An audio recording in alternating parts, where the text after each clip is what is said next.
The jungle never slept. It breathed at night, a wet, suffocating breath that pressed against canvas tents and soaked through leather boots and grew mold on the barrel of a man's rifle while he slept 3 feet away from it. New Guinea in the summer of 1943 was not a place, it was a condition, a fever that never broke. The men stationed at Marilyn Airfield called it a lot of things, most of them unprintable. What they called it most often, quietly among themselves, was a sentence with no end. The airstrip had been carved out of the jungle by men with bad tools and worse odds. It sat in a flat stretch of coastal lowland, surrounded on 3 sides by mountains that clawed at the clouds, and on the 4th side by a sea that offered no comfort. The heat came up from the pierced steel planking of the runway in visible waves. The mosquitoes came at dusk in clouds so thick a man could wave his hand through them like smoke. The fungus came for everything else: boots, maps, the photographs men kept of their families back home. Captain Roy Calloway had been at Marilyn for 4 months. He was 25 years old. In any other time, in any other circumstance, he would have been finishing a degree somewhere in the Midwest, arguing about baseball, falling in love with the wrong girl. Instead, he was sitting at a wooden table inside a tent that smelled of aviation fuel and mildew, staring at a hand-drawn map of the sky above him, trying to solve a problem that had no solution. The map showed altitude. Specifically, it showed the altitude at which a P-38 Lightning, the aircraft he flew, the most powerful twin-engine fighter America had ever built, reached the limit of its operational ceiling. That number was circled in red pencil: 44 inches of manifold pressure. Roughly 30,000 feet before the engines began to gasp and the airframe began to mush, and the whole magnificent machine began its slow, humiliating surrender to the physics of thin air. Above that red circle, someone had drawn a dotted line at 35,000 feet. Next to the dotted line, in small, even handwriting, were 2 words: "Dinah flies here." She had been appearing every morning for 11 weeks. Exactly at 10 o'clock, a silver speck materialized in the eastern sky. A Mitsubishi Ki-46, the finest reconnaissance aircraft the Japanese Empire had ever produced. The Allies called her the Dinah. She was sleek and purposeful and built for a single task: to fly where no enemy could follow, take photographs of everything below, and return home untouched. She was good at her job. The Japanese pilots who flew her were technicians of the upper atmosphere. They flew in straight, level lines at altitudes so high that the sky above them turned a deep, cold blue that looked nothing like the sky men breathed under. They did not weave or evade. They had no reason to. The Americans were far below, clawing for altitude, their engines screaming and their gauges swinging into the red, and every morning the physics of the situation delivered the same verdict. You cannot catch what flies above your reach. Calloway had tried 11 times. Each attempt followed the same arc. He would push the throttles forward on takeoff, climb hard, burn fuel and engine temperature in equal measure, and arrive at 30,000 feet with his manifold pressure nudging the red line and the Dinah floating serenely above him like a fish watching a man drown. He would push harder. The automatic wastegate regulator, a safety device buried in the turbocharger system, would sense the pressure climbing past 44 inches and open its valve, bleeding off the excess, choking the engine back from the edge of disaster. The climb would falter, the airspeed would bleed away, the nose would drop, and the Dinah would fly on, untouched, disappearing into the white haze of the western horizon. 11 times. He was not the kind of man who threw things or raised his voice. The men in his squadron sometimes wished he would. They would have understood anger. What Calloway showed instead was worse: a quiet, focused dissatisfaction, the expression of a man who had encountered a problem that should have a solution and could not yet find it. He would sit with that expression for hours. His mechanics learned to leave him alone, when it settled over his face. Master Sergeant Gene Stokes was the one exception. Stokes had been working on aircraft engines since before Calloway was born. He was not a large man, but his hands were wide and calloused and permanently stained with a grease that no solvent ever fully removed. He had come up through the trade in an era when there were no manuals, when what you knew about an engine was what the engine had taught you directly through heat and noise and the particular way metal behaved when it was happy versus when it was about to fail. He knew the Allison 51710 the way a surgeon knows anatomy, not as a diagram, as a living system of pressures and temperatures and tolerances that existed in constant dynamic conversation with one another. He was sitting on an ammunition crate beside Calloway's P-38 on the evening of the 11th failed interception, turning a small metal component over in his hands. It was a wastegate regulator, pulled from a spare parts bin, brought out here for no official reason. He turned it over, set it down on the crate beside him.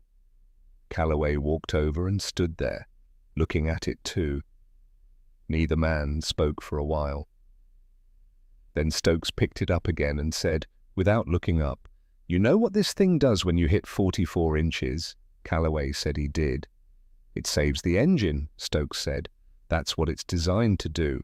The men who designed it sat in an office in Ohio and they calculated the maximum safe operating pressure for an Allison V1710 over a service life of several hundred hours, and they built this little device to make sure that number was never exceeded. He paused. "That's the right number for Ohio." Calloway looked at the regulator. "What's the number for New Guinea?" he asked. Stokes set the part down and finally looked up. His expression was not the expression of a man with a plan. It was the expression of a man laying out facts the way a carpenter lays out tools before a job, not yet sure exactly how they'll be used. "The Allison block can take more than they're running it at," he said. "Past 44 inches, the engine doesn't stop working. It starts working harder than the warranty covers. The red line on your manifold gauge isn't a physical wall. It's a number calculated by men who needed the engine to last for hundreds of hours." He looked back at the regulator. Nobody's supposed to know the difference between those two things. It was not a plan, it was not a proposal, it was a mechanic holding a small metal part in a jungle and telling a pilot the truth about a machine. What either of them did with that truth, that was a different conversation entirely. 3 days later, the truth about Dinah became something far more urgent. The intelligence officer who delivered the briefing was a young lieutenant with wire-rimmed glasses and the careful, apologetic manner of a man delivering news he wished he did not have. He spread photographs on the table in the command tent, photographs taken from above, from a very great height, with the precision that only comes from a steady platform flying a perfectly planned route. Dinah's work. The photographs showed the airfield, the revetments, the dispersal pattern of the parked aircraft, the fuel depot, the arrangement of the maintenance tents. Someone had drawn overlapping circles on the photographs in red ink, blast radius calculations, target priority markings.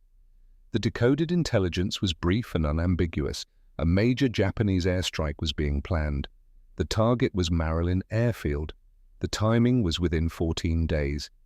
Dinah had told them where everything was. And Dinah would keep telling them every morning at 10 o'clock, updating the photographs, tracking any changes, ensuring that when the strike finally came, it came with perfect information. Unless someone stopped her. Calloway walked out of the briefing without saying anything. He stood in the heat and looked up at the sky and thought about 11 mornings of climbing toward a silver speck and falling short. He thought about the wastegate regulator on the ammunition crate. He thought about what Stokes had said. The red line isn't a physical wall, it's a warranty number. Brigadier General Marcus Webb commanded the airfield the way a man commands something he has been given responsibility for and intends to return intact. He was not a coward, and he was not a fool. He carried authority the way a man carries a heavy bag. Not comfortably, but without complaint. He had heard about the wastegate idea before Calloway could bring it to him. In a camp that size, nothing stayed quiet for long. He called Calloway and Stokes into his office, a folding table and 2 canvas chairs inside a tent, slightly larger than the others, and he listened to what they had to say. He looked at the parts Stokes had laid out on the table. He looked at the performance calculations written in careful columns on graph paper. 6 weeks earlier, those same calculations had come across his desk as a formal written proposal. He had read them. He had considered them. He had decided that the risk was not justified and that the proper channels for addressing such modifications ran upward through the supply and technical commands. He had signed the rejection himself. He did not mention this now. When they finished, he folded his hands on the table and looked at Calloway directly. "You're asking me to authorize an unauthorized modification to a $100,000 aircraft," he said, "based on calculations done by a master sergeant on a piece of notebook paper in a jungle." Calloway said that was approximately correct. Webb reached into the folder on his table and produced a typed document. He signed it while they watched and slid it across the table. "That's a formal order," he said. "No unauthorized modifications to any aircraft under my command. Anyone who touches a wastegate with a pair of pliers and intent is going to a court-martial. Am I understood?" Calloway picked up the document. He read it. He folded it once, carefully, and put it in his breast pocket. "Yes, sir," he said. He walked out into the heat. That night, Calloway sat alone in the dark inside his tent. The order was on the table in front of him. Beside it, a small scrap of paper that had been pinned to the squadron's bulletin board for 6 weeks. 3 names, written in ink that had faded a little in the humidity but was still perfectly legible. 3 pilots who had not come back, men he had known, men whose gear had been quietly folded and set aside, and whose beds had been quietly filled by someone new. He sat with both pieces of paper for a long time. Outside, the jungle made its sounds, the insects, the distant roll of thunder over the mountains. He looked at the names, he looked at the signed order. He folded the order and put it in his pocket. Then he stood up, walked out of the tent, crossed the flight line in the dark, and found Stokes sitting beside the P-38 exactly where he had expected to find him, awake, a flashlight in one hand, the wastegate regulator in the other. He stopped in front of the older man and stood there for a moment in the dark. He didn't explain himself. He didn't recite his reasoning. He had already done all of that alone in the tent where it belonged. He said, "Show me the valve." Stokes looked at him for a moment. Then he stood up, clicked on the flashlight and said, "Hold this." The jungle breathed around them in the dark. Somewhere above the cloud layer, invisible and patient, the sky waited. It would not wait long. They worked by flashlight and by feel. The cowling panels came off in silence, one fastener at a time, each piece set carefully on a canvas tarp so nothing would roll into the dark and disappear into the mud. Stokes moved without hesitation, not quickly, but with the economy of motion that belongs to men who have performed a task so many times that the body executes it without waiting for instruction from the mind. He knew this engine the way a man knows the roads of the town he grew up in, not from a map, from years of traveling them in the dark when the landmarks were sounds and vibrations and the particular resistance of metal under his hands. The younger mechanics on the crew watched him work and said nothing. They had been told what tonight was. They understood what it meant. The conversation that had happened in their heads between following orders and doing what was necessary had already concluded, the way such conversations always conclude when a man is honest with himself about which side of the line he is actually standing on.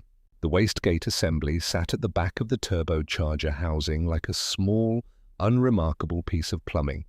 A spring, a lever, a valve that opened when pressure climbed past its threshold and closed when pressure fell back to safety. The entire mechanism fit in the palm of a hand. It was, in the most literal sense, the single thing standing between Roy Calloway and the upper atmosphere. Stokes worked the tension spring first. He tightened it incrementally, pausing after each adjustment to check the resistance with his thumb, explaining each step in a low, steady voice, not teaching, not performing, but thinking out loud the way a man does when the work demands his full attention and silence feels dangerous. He explained that raising the spring tension raised the threshold at which the valve opened. The valve would still function. It would simply require more pressure to trigger it, more than 44 inches. More than the manual had ever intended, more than the engineers in Ohio had calculated on the assumption that the engine would spend its service life flying over peacetime skies where no one was trying to kill it. Then he reached for the safety wire. He cut a length of heavy-gauge wire and threaded it through the gate linkage with precise, practiced movements, twisting the ends together with pliers until the metal was taut and the mechanism was locked in the closed position. Calloway watched from the wing root, one hand braced on the fuselage. He watched the wire go tight. He watched Stokes test it once, pulling on it with 2 fingers, satisfied by the resistance. Not disabled, locked. There was a difference, and the difference mattered. The wastegate was not broken, it was overruled. Stokes repeated the process on the right engine. Same spring tension, same wire, same locked gate. When the second cowling was sealed back into place and the fasteners were torqued down and the panels wiped clean of fingerprints, he stood back and looked at the aircraft for a long moment, the way a man looks at something he has altered and is trying to see it honestly, without the bias of his own intentions coloring the view. The P-38 looked exactly like every other P-38 on the flight line. Same paint, same markings, same twin booms catching the faint light of the jungle stars. The modification was invisible. It would remain invisible until the moment a pilot pushed his throttles past the point where the old rules ended. Stokes found Calloway waiting at the foot of the access ladder. He didn't offer reassurance. Reassurance would have been dishonest, and Stokes was not a dishonest man. He looked at his pilot the way a man looks at someone he has handed a very dangerous tool to, making sure the other man feels the full weight of it before he takes it. You've got maybe 5 minutes of that power before the cylinder temperatures go past the point of no return, he said. Watch your coolant temp, watch your oil pressure. The gauges will tell you the truth if you're willing to hear it. He paused. Don't spend those 5 minutes chasing the wrong target. Calloway nodded once. He climbed the ladder, settled into the seat, strapped in, and sat for a moment in the dark cockpit with his hands resting on his thighs. He was not praying. He was not thinking about what could go wrong. He was doing what he always did before a mission. Clearing the space inside his head of everything that was not immediately relevant, the way you clear a workbench before beginning a job that requires your full attention. He fired the engines. They caught with a sound that was different, not dramatically, not in a way that would have pulled anyone out of their bunk 50 yards away. But Calloway felt it immediately, through the seat pan and through the rudder pedals and through the control column resting under his right hand, a density in the vibration. A quality of coiled, restrained energy that had not been there the previous morning, or the morning before that, or any of the 11 mornings he had climbed into this cockpit and come back with nothing to show for it. The aircraft felt the way a compressed spring feels different from a relaxed one, identical in every visible dimension, categorically different in the one that mattered. He taxied to the runway before anyone could look too closely. The tower cleared him without comment. He lined up on the center line, looked down the length of the strip at the wall of green jungle at the far end, and pushed the throttles forward. Past the normal takeoff setting, past the point where his hands had always stopped before, past 44 inches on the manifold pressure gauge which swept through the yellow arc and kept moving, 46, 48, 50, and still climbing. The engines did not choke. The wastegates did not open. The pressure reached 55 inches and then 60, and the P-38 did not surge and sag the way it always had when the regulators kicked in and pulled the power back like a choke chain. It simply accelerated. The force of it was not like anything he had experienced in this aircraft. It pressed him into the back of his seat with a physical authority that was complete and unarguable. Not the familiar shove of a hard takeoff, but something deeper, something that felt geological, like being moved by a force that does not notice you. The runway disappeared beneath him in half the distance he expected. The gear came up. He pulled the nose toward the sky. The altimeter began unwinding at a rate that made him check it twice. He passed 10,000 feet and the engines were howling at a pitch he had never heard from them before. Not the full power roar of a hard climb, but something higher and more compressed, a sound that sat at the upper edge of comfort, the sound of machinery being asked to do more than it was designed to do and discovering that it can. The airframe shuddered, the instrument needles danced against their stops. Heat radiated through the floorboards in waves he felt through the soles of his boots. He passed 20,000 feet in a time that should not have been possible. He watched the coolant temperature gauge with the fixed, unwavering attention of a man watching something that will kill him if he looks away. He watched the oil pressure. He watched the manifold pressure holding steady at 60 inches. A number that existed nowhere in any document ever written about this aircraft. A number that had been theoretical until 30 seconds ago. He leveled off and checked his watch. 9:58. At 10:04, the silver speck appeared in the east. Callaway had seen it 11 times before, always from below, always from the wrong side of the altitude equation. He had learned the shape of it the way you learn the shape of a problem you cannot solve. Involuntarily, in detail, against your will. The long, tapered fuselage, the twin-boom tail. The way it caught the high-altitude sunlight and reflected it back like polished chrome, indifferent and unhurried. He was at 32,000 feet. For the first time in 11 weeks, he was not looking up at it. The Japanese pilot did not react immediately. The script of this particular morning had been written and rehearsed 11 times without variation. The American climbs, the American falls short, the American descends. There was no reason to expect a 12th performance of a different play. The diner continued on its heading, steady and level and serene, the way a man walks through a room he has walked through 100 times without incident. By the time the pilot understood what he was seeing, the gap had already closed from 2 miles to 1. He pushed his throttles forward. The diner was genuinely fast, built specifically for this kind of escape, optimized for the stratosphere in ways that made her untouchable by anything flying beneath her. But the physics of the situation had changed in a way that the Japanese pilot had no framework to process and no time to reason through. The machine closing behind him was not behaving like a P-38. It was not decelerating. It was not gasping. It was closing the distance with a momentum that felt less like pursuit and more like inevitability. The gap went from 1 mile to half a mile in seconds. Callaway lined up the silver shape in his gun sight. He thought about the photographs spread across the intelligence officer's table, the blast radius calculations drawn in red ink, the 14-day window, the 3 names on the bulletin board back in his tent, written in ink that had faded slightly in the humidity but remained perfectly legible. He pressed the trigger.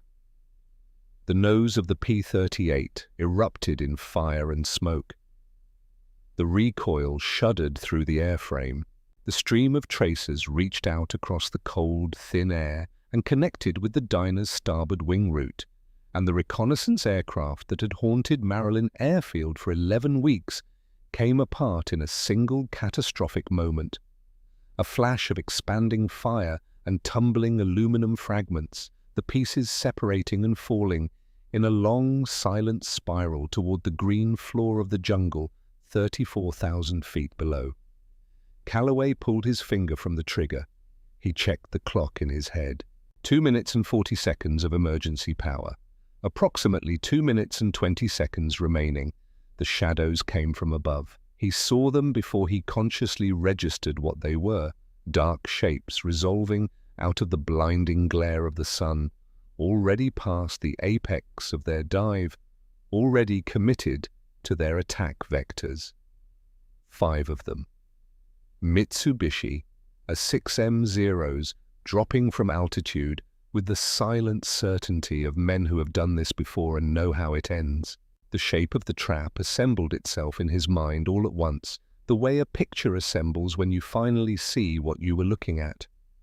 Dyna had been bait. This was the ambush, a P-38 hanging in thin air after a maximum effort climb, its engines overheating and its pilot exhausted, with Zeros dropping from the sun onto a slow-moving target.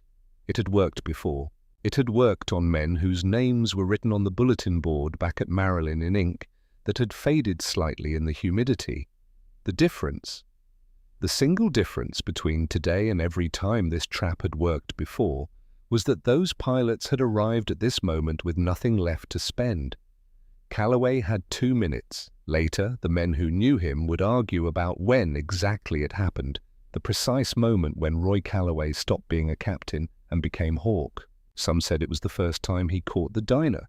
Some said it was the day his kill count reached 20.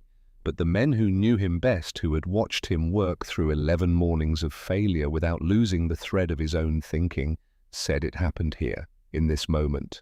When he looked up at 5 aircraft dropping on him from the sun and made a decision that every instinct for self-preservation, every page of every manual ever written, every voice of caution in his own head was arguing against, he did not run, he did not dive. He slammed the throttles to the firewall and pulled the control column back into his stomach. The P-38 went vertical. The G-forces arrived instantly and completely, not building but simply present, compressing him downward into the seat with a force that drained the color from the edges of his vision and turned his peripheral sight to gray fog. The engines screamed at their impossible pitch. The altimeter, which had just read 33,000 feet, began climbing again. 34,000, pressing toward 35,000, reaching for heights that no combat P-38 had any reasonable business being at. The Zeros followed him up. Their pilots were not inexperienced men. They recognized the maneuver and responded to it correctly, pulling their own noses toward the sky, their lightweight airframes initially agile enough to track him. They were hungry for the kill. They had been patient all morning, but the atmosphere was doing its work. At 35,000 feet, the air is not a medium, it is a suggestion. A Japanese Zero without the turbocharger system of a P-38 is an engine that is slowly suffocating at that altitude. Its power falling away with every 100 feet of additional climb, its propeller blades searching for purchase in air, so thin it can barely be called air. Calloway watched in his rearview mirror as the lead Zero began to slow. The urgency going out of its climb, the way urgency goes out of anything that is running out of what it needs to continue. Then the second Zero. Then the third. Hanging on their props, losing the argument with altitude and physics and the single brutal fact that the machine above them had been built for exactly this place and theirs had not. Calloway was still climbing, the manifold pressure held at 60 inches. He was 2,000 feet above the enemy formation, perched at the top of the world with gravity waiting to be aimed, when the lead Zero stalled, its nose dropping with a sudden, violent lurch, the aircraft shuddering as lift abandoned it entirely. Then the second, then the third, 5 aircraft scattered across the sky below him like leaves thrown upward, and now falling back to Earth in slow, helpless arcs. He kicked the left rudder. The P-38 pivoted on its wingtip, the nose swinging down through the horizon in a clean hammerhead turn until it was pointing directly at the Earth. Gravity, which had been working against him since the day he arrived at Maryland Airfield, became the most powerful weapon he had ever held. He selected the lead Zero, the one with yellow identification stripes on its fuselage. He did not chase it. He aimed at the coordinates of where it would be when he arrived there. The closure rate was something that existed outside ordinary experience. The Zero expanded from a shape to a silhouette to a full-sized aircraft, filling his windscreen in what felt like a single intake of breath. He fired. The 4 machine guns and the cannon converged on the Zero's engine cowling. The impact was absolute and immediate. The forward section of the aircraft simply ceased to exist, the metal torn apart by the kinetic energy of 5 weapons firing in unison at near-zero range. The fuselage tumbled away and fell. Calloway pulled back hard, trading speed for altitude, rocketing back up toward the sun. 2 down, 3 remaining. The left engine told him first, not with a gauge, with a sound, a deep, irregular percussion that he felt in the base of his spine a full second before his ears processed it. 1 cylinder missing, then 2. The Allison Vol 1710 on the left boom had been running at 60 inches of manifold pressure for 4 minutes and 17 seconds, and the metal inside it had been doing what metal does when asked to perform continuously beyond its design threshold, changing, slowly and irreversibly, from something capable into something that was not. The left manifold pressure needle swung wildly and dropped towards 0. The oil pressure gauge followed it down. The propeller on the left boom windmilled for 3 seconds, 3 full, grinding, shuddering seconds, and stopped. The asymmetric thrust did not arrive gradually. It arrived all at once, 1,600 horsepower, pulling hard on the right side and dead weight dragging on the left, the imbalance trying to flip the aircraft onto its back and send it spinning into the jungle in a long, uncontrolled descent that would end only when it hit something solid. Calloway was already moving before the thought fully assembled. Right rudder pedal to the floor, mixture control to idle cutoff on the dead engine, thumb on the feathering button to rotate the frozen propeller blades, edge on to the wind and kill the drag that would otherwise tear the left wing backward. The aircraft shuddered like something wounded. Then it stabilized. He was at 22,000 feet. 1 engine, 3 Zeros below him, their pilots watching the smoke streaming from his left boom and reading it the way predators read a change in the movement of prey. They began climbing, no longer cautious, no longer uncertain, moving with the confidence of men who have watched a fight tip decisively in their direction and are closing in to finish it. They believed the fight was over. Calloway looked at the manifold pressure gauge on the right engine, 45 inches, just above where Stokes had set the modified threshold. 1 wastegate still wired shut, 1 engine, the right throttle lever, in his hand. He thought about Stokes on the flight line in the dark, holding a flashlight and a piece of heavy gauge wire, working with the quiet certainty of a man who had made his decision and was no longer second-guessing it. He wrapped his hand around the right throttle. He drove it forward, past the normal war emergency detent, past the mechanical stop that represented the last officially sanctioned limit this aircraft possessed, and kept pushing until the lever reached the end of its travel and he felt, transmitted through his palm with absolute clarity, the sharp, clean snap of the safety wire Stokes had installed, giving way against the force of full pressure. The wire broke, the gate held locked, and the single surviving engine answered with everything it had left.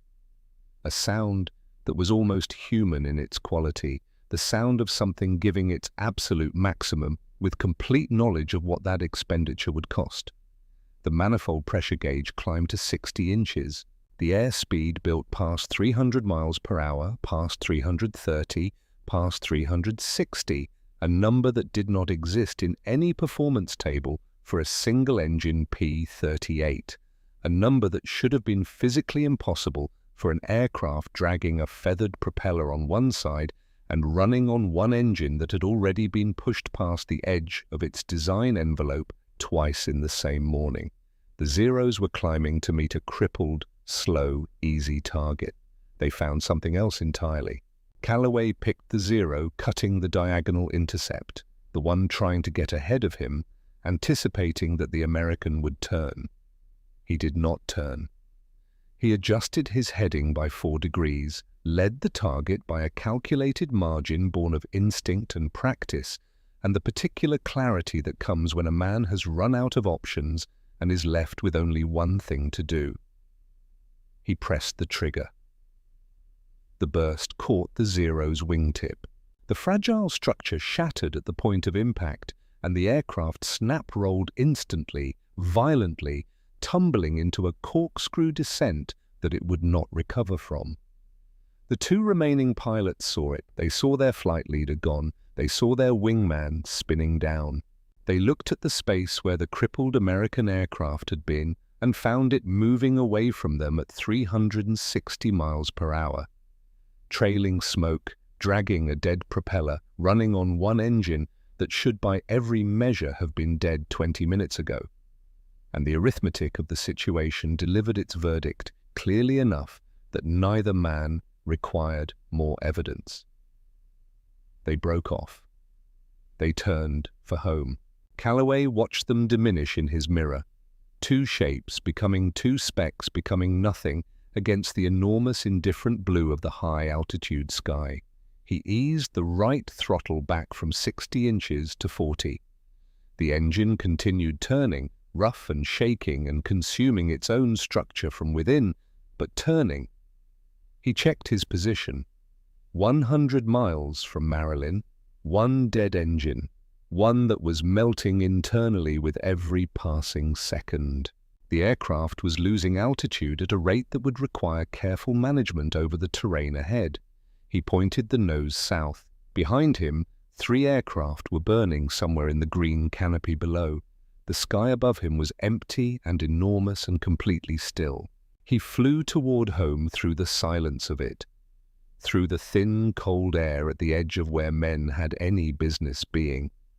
And the single surviving engine kept its rhythm, rough and damaged and absolutely unwilling to stop, carrying him back toward the brown scar of the airstrip, where a general was waiting with a piece of paper in his hand and a decision he hadn't yet made. The engine held. It held for 100 miles. It held until the wheels touched the steel planking of the runway at Marilyn Airfield, and the brakes brought the aircraft to a stop at the far end of the strip. Steam rising from the cowling, oil dripping from the boom, the whole blistered machine settling onto its gear with the particular finality of something that has given everything it had and arrived at the exact moment it was permitted to stop. Callaway sat in the cockpit with his hands in his lap. He breathed. Outside, the fire trucks were rolling, the ground crew was running, and somewhere behind them, walking with the deliberate pace of a man who has already decided what he is going to say, Brigadier General Marcus Webb was crossing the flight line with a document folder under his arm and a signed court-martial order inside it. The wire had broken, the engine had screamed. Now came the part that happened on the ground. The Owen Stanley Range did not care about any of it. The mountains rose from the jungle floor in jagged, indifferent walls of rock and green, their peaks disappearing into cloud cover that moved and shifted like something alive. They had been there before the war, and they would be there after it, and they extended no special consideration to a wounded P-38 descending toward them on a single engine that was audibly consuming itself from the inside out. Callaway flew by feel and by arithmetic. He knew his altitude, he knew his rate of descent, he knew the approximate height of the terrain between him and Marilyn Airfield, and he was doing the continuous, quiet calculation of a man determining whether the numbers add up in his favor. Not with panic, but with the focused attention of someone who understands that panic costs energy, and energy is the one thing he cannot afford to waste. The right engine ran rough and hot. The cylinder head temperature was buried past its stop. The oil pressure fluctuated in a way that was not encouraging, dropping, steadying, dropping again. The engine was not functioning. It was sacrificing itself in slow motion, converting its own physical structure into forward motion, and it would continue doing so until there was nothing left to sacrifice. Calloway asked it to hold together for 20 more minutes. He crossed the first ridge with 300 feet to spare, the second with less. By the time the coastal plain opened up and he could see the airstrip in the distance, a brown scar against the green of the surrounding jungle, the right engine sounded like something being fed through a mechanical grinder. He keyed the radio. His voice came out flat and stripped of everything except the essential information. Single engine, hydraulics gone, one opportunity to put the aircraft on the runway, no ability to go around. The tower cleared the strip. The fire trucks rolled. He worked the manual hydraulic bypass with his left hand, pumping fluid through the landing gear lines with steady, deliberate strokes. The gear came down. All 3 indicators showed green. He exhaled once. He cut the power to the right engine. In the sudden relative silence, the P-38 became a very large, very heavy glider. The runway came up to meet it with the speed and finality of a closing argument. Calloway held the nose attitude and felt the main gear touch the steel planking in a contact that was firm and hard and completely real. The aircraft bounced once, settled. He stood on the brakes, keeping the machine on the center line by the kind of muscle memory that does not require thought, because there is no time for thought. The P-38 rolled to a stop at the end of the runway. Steam rose from the right cowling. Oil dripped from the left boom. The paint on both engine nacelles had blistered and peeled back in long curling strips, the aluminum beneath discolored to a blue-gray that metal reaches only at temperatures it was never meant to sustain. Calloway sat in the cockpit with his hands in his lap. He listened to the metal cooling around him, ticks and pops and deep metallic groans, the sounds of a machine returning from somewhere it should not have been.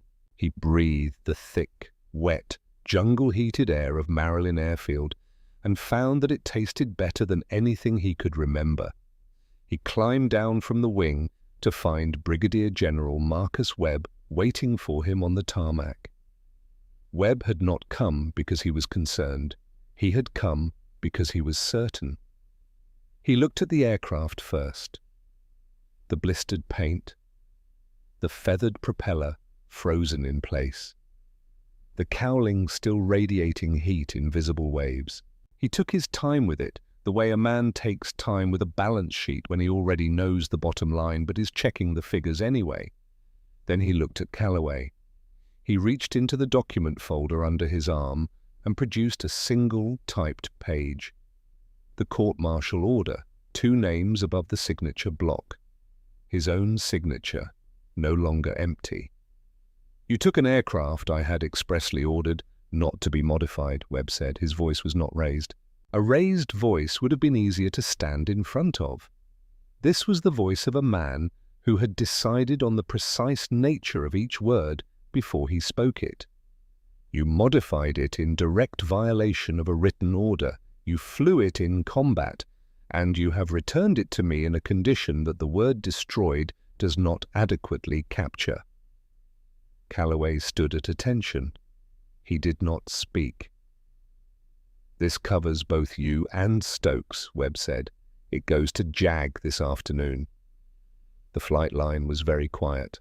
Then Calloway said, "Sir, I'd like to request that you look at the gun camera footage before that document leaves this airfield. The camera runs every time the guns fire.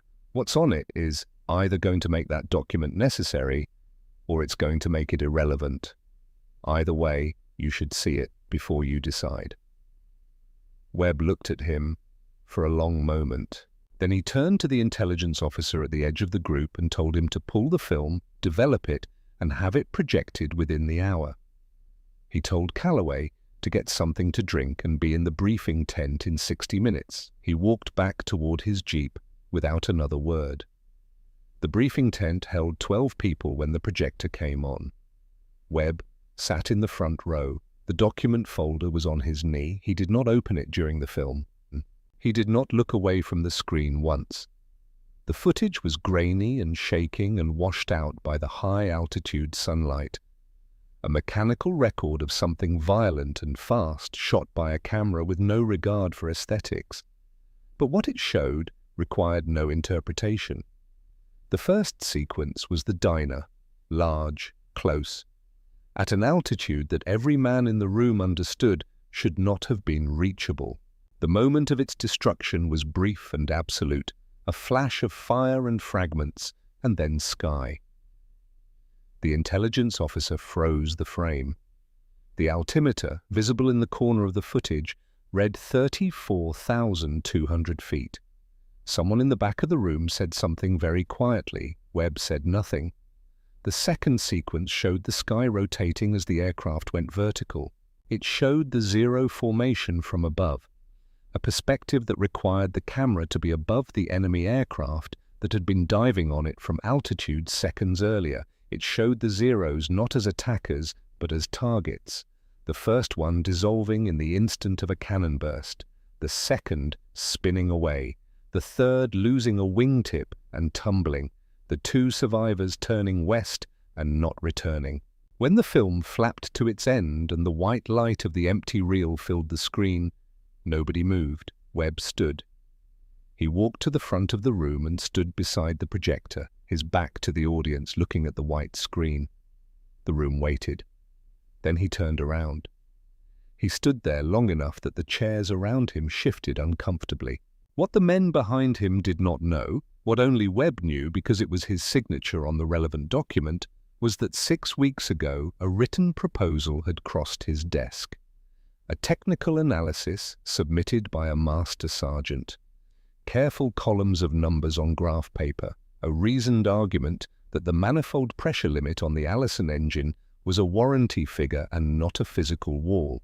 Webb had read it. He had considered it carefully. He had decided that the proper channels for addressing such modifications ran upward through the supply and technical commands. He had signed the rejection himself.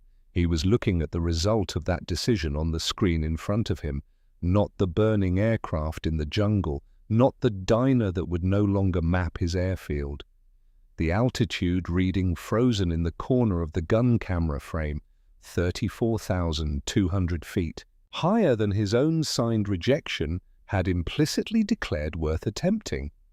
A 25-year-old captain had been right. Webb had been wrong.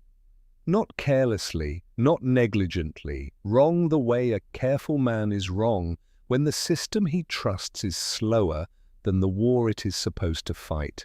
Wrong when the tools of peacetime administration meet the requirements of desperate combat and discover they were not built for each other. He had given an order. The order had been violated. Those facts had not changed and would not change. But there was another fact in the room now, projected in grainy black and white on the screen behind him, and it carried the particular authority of things that actually happened. He reached into the folder. He removed the court-martial document. He looked at it, at his own signature, at the two names above it.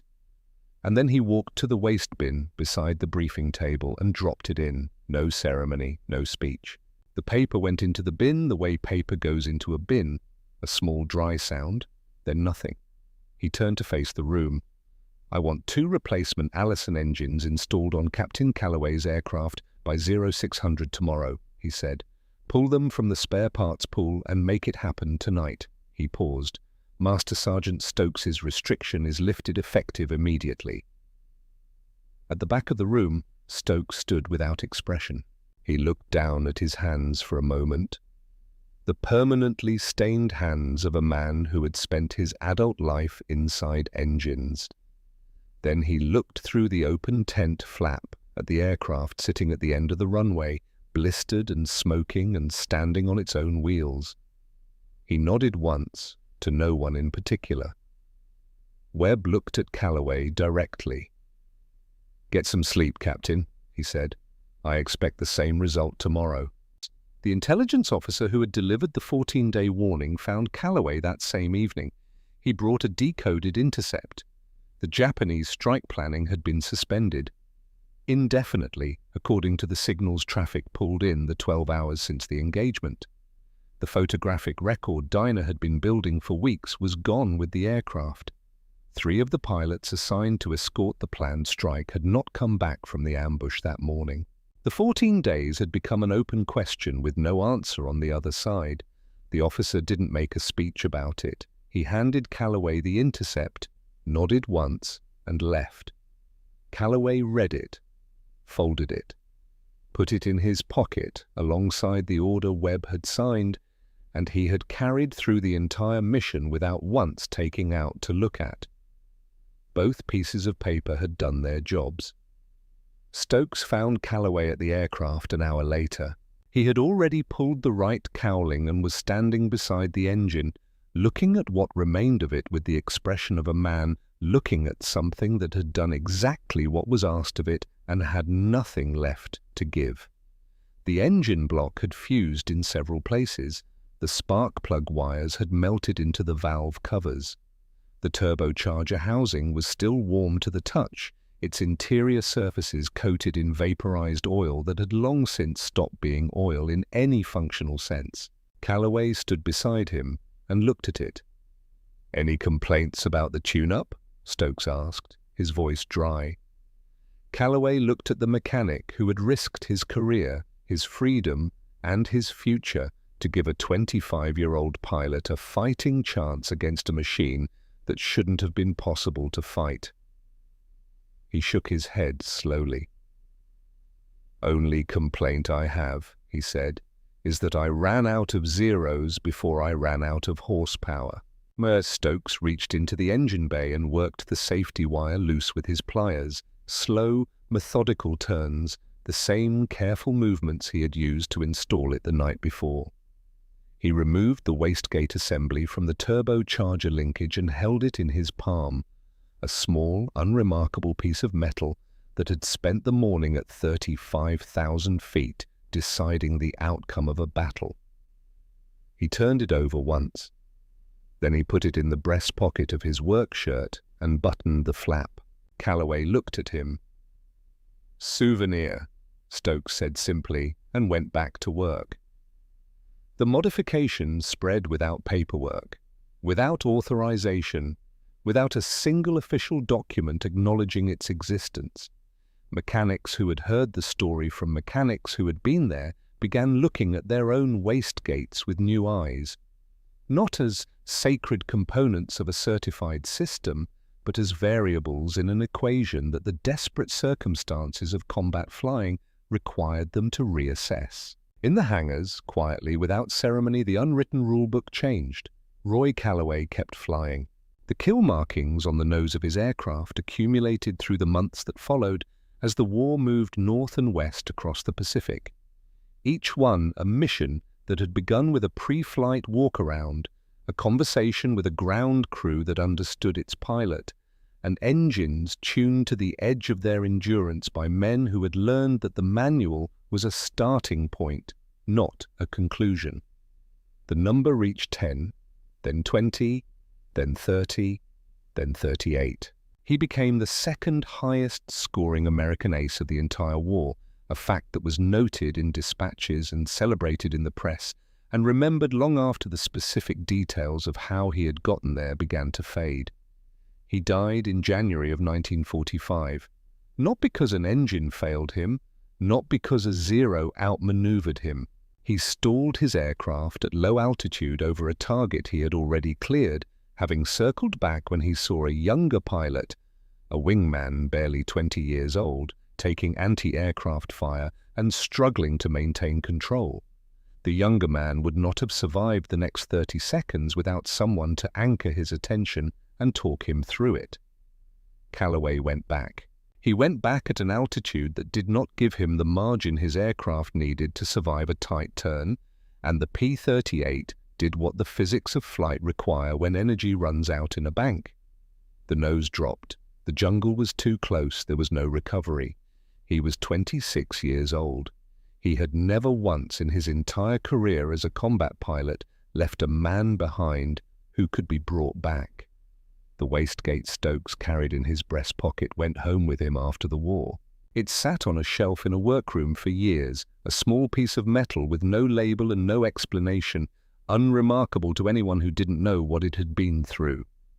In 1947, a new variant of the P-38 was certified with a feature listed in its technical documentation as War Emergency Power, an officially sanctioned setting permitting manifold pressure to exceed the standard operating limit for short periods under combat conditions. The engineering notes cited laboratory testing and field data analysis. No names were mentioned. The men who built the aircraft built it to last. The men who flew it modified it to win. There is a permanent and significant difference between those two things. And the distance between them is exactly the length of a piece of safety wire, twisted tight by a mechanic's hands in the dark on a jungle airstrip, while the right answer waited at 35,000 feet for someone with the nerve to go and get it.